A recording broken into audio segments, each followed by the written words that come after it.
আমি শিক্ষানবিশ আইনজীবী নাজমা সুলতানা, দপ্তর বাত্র স্টাফ রিপোর্টার হিসেবে কাজ করতাম। তো আমি দীর্ঘদিন আমার পরিবারের অত্যাচারে অতিষ্ঠ হয়ে প্রায় 40 বছর আমার পরিবার আমাকে অমানসিক অত্যাচার শুরু করছে। তার কারণ একটাই, কারণ আমি প্রতিবাদী কণ্ঠস্বর। আমার পরিবারের ব্যতিক্রমধর্মী একটা মেয়ে আমি। অন্যায়গুলি আমি প্রশ্রয় দিই না, আর ন্যায়কে শ্রদ্ধা করি, এটাই আমি বুঝি। তো সেই ক্ষেত্রে আমার পরিবার চেয়েছিল তাদের মতো অন্যায় পথে আমাকে নিতে, কিন্তু পারেনি। ওইটাই আমার কাল হয়ে দাঁড়িয়েছে। এরপরে আমার বাবা রাজাকার আল বদর আল শামসের চেয়ারম্যান ছিল, সেটা আমি 2014-তে যখন প্রজন্ম চত্বরে বলে দিলাম। অনেক চেষ্টা করছে বাবা তার এই নোংরা রিপোর্টটা ঢাকার জন্য, বাট পারেনি। অবশেষে আমার বাবা মারা গেছে 2018-তে অক্টোবরে। এটাও আমার দোষ না, কারণ আমি তো আর মারিনি, কারণ বাবা সেদিন রাজাকার ছিল, এটা প্রমাণ হয়েছে, বাস সে মারা গেছে। তো যাই হোক, পরিবার আমার উপর একের পর এক এদের অত্যাচারের উপর অত্যাচার বাড়তেই থাকলো। বাবা মারা গেছে, আমাকে দেখায়ও নি, জানায়ও নি। এদের অত্যাচারে যখন বাবা মারা গেল, এদের অত্যাচারে যখন আমি অতিষ্ঠ হয়ে গেলাম, আমি থানায় যাই একটা 107-এর মামলা করলাম। এদের মোসলেকা দিতে ডাকলাম। এরা কি করছে, নেটওয়ার্ক তৈরি করে আমাকে 419-এর একটা মামলা, মিথ্যা মামলায় ঢুকাইলো। আমি নাকি উকিল না, আমি নাকি মিথ্যা উকিল।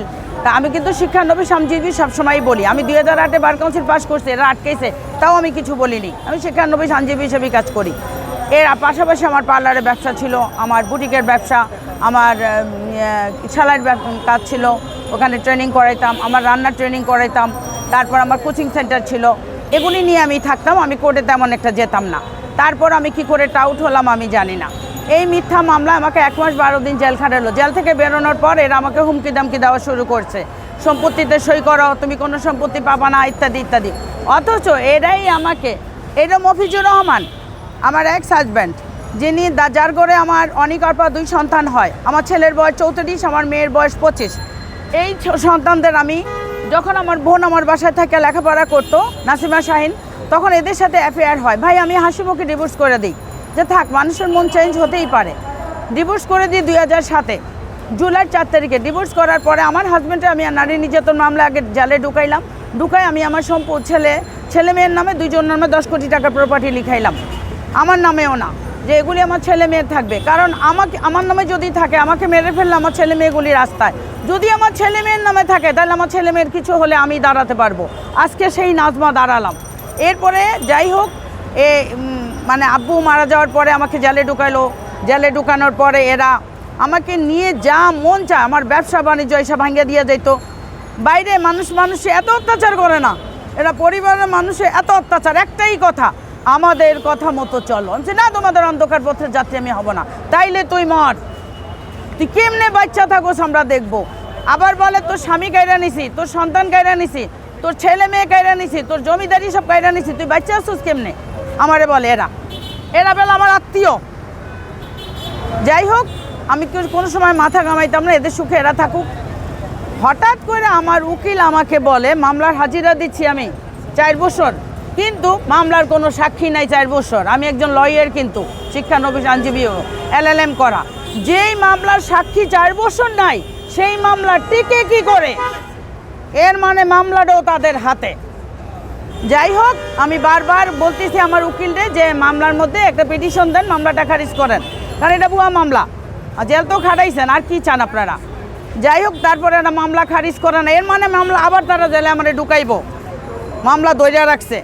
অবশেষে তারা কি করলো, এই যে 21শে জুন 2023-এ মামলার ওয়ারেন্ট বের করলো। জজ তাদের হাতে, পুলিশ তাদের হাতে, কোর্ট তাদের হাতে, আমার হাতে 0। এরপরে মামলার ওয়ারেন্ট বের করে আমাকে বলল যে নাজমা সুলতানা আমার উকিল, ওই যে ওদের এই উকিল, এখন ওদের উকিল, নাজমা সুলতানা আপনি কোর্টে আসেন। আমি কি, কেন? আপনার মামলা জামিন করবো, আপনার মামলার ওয়ারেন্ট বেরিয়ে গেছে। আমার মামলার ওয়ারেন্ট বেরোবে কেন? আমি তো 2টা হাজিরা শুধু যাই নাই, 3টা হাজিরা বাদ হইলে না ওয়ারেন্ট বেরিয়ে যায়। তা আপনি কী কাম করছেন? পিটিশন দেননি, আর কথা কয় না। আমি যে ওকে, দেখা যাক। আমি আর কোর্টে না যায় এই বসলাম এখানে। এই 1 বছর যাবৎ আমি অনশন ধর্মঘট করাকালীন 12/1 তারিখে ওই যে স্বরাষ্ট্রমন্ত্রীর লিখিত অর্ডার আছে, উনি ব্যাপারটা ওনার কাছে গেলাম, উনি ব্যাপারটা ইয়াতে দিল, কমিশনারের হাতে দিল। কমিশনার হাবিব ভাই এটা লোকাল থানায় দিল। লোকাল থানার এরা এই ব্যাপারে ইনভেস্টিগেশন না করে এরা আমারে অ্যারেস্ট করবো কেমনে, এই চিন্তায় পায় তারা চলছে। এবং আমার সংসার, ছোট্ট একটা সংসার ছিল, আমি একা থাকতাম। আমার একটা কোচিং সেন্টার ছিল, ওখানে আমার একটা পার্লার ছিল, আমার একটা এনজিও ছিল, আমি একটু একটু করে আবার ভাঙা থেকে দাঁড়াচ্ছিলাম, সব শেষ করে দিল। আমি এখন রাস্তায়। এরপরে 10 দিন আগে আমাকে কিডন্যাপ করলো। 7 দিন কোথায় আসছিলাম আমি জানি না। আমি কমিশনারের অফিসে গিয়েছিলাম দ্বিতীয়বার, তারও কাগজ আছে। কে করছে আমি জানি না। আমার জাস্ট এদিক দিয়ে একটা পিঁপড়ার কামড়ের মতো পেলাম, আমি দেখি বরিশালে গার্ডে। আমি এখন আমি বলতে চাই, তারা আবার এই কাজ করছে। 1 মাস আগে আবার এই সুলতান মাহমুদের সাথে আমাকে, ওনার দপ্তরে যখন আমি কাজ করি, উনি আমাকে দর্শন করতে যখন চায়, আমি বলছি দয়া করে আমাকে দর্শন করবেন না। আপনি কি বলতে চান? আমি আপনাকে বিয়ে করব। আমি রাজি, আমাকে 2 দিন সময় দেন, আমার মুরব্বিদের সাথে আমি কথা বলি। কালকে বৃহস্পতিবার দিন তুই আমাকে বিয়ে করবি, এইভাবে। আর না হয় তোর নামে 20টা মামলা হবে। এইটার ঘটনা হয়েছে 2-5 এরকম। যাই হোক, এর সাথে আমার বিয়ে হলো। কাবিননামাগুলি আমার ইয়াতে আছে, ফেসবুকে গেলেই দেখতে পারবেন। কাবিননামা দিয়ে দিচ্ছি। কাবিননামা 1 টাকা। আমি 1 টাকায় তার সাথে ভোগ করবো, সে আমাকে ভোগ করবে, এত সস্তা মেয়ে আমি। যাই হোক, সে 1 টাকা কাবিন করলো, আমাকে হুমকি দামকি দিয়ে আমার মেয়ের ইজ্জত নষ্ট করবে, আমাকে 20টা মামলায় জেলে খাটাবে, আমার কথা মতো যদি না চলি, ইত্যাদি ইত্যাদি।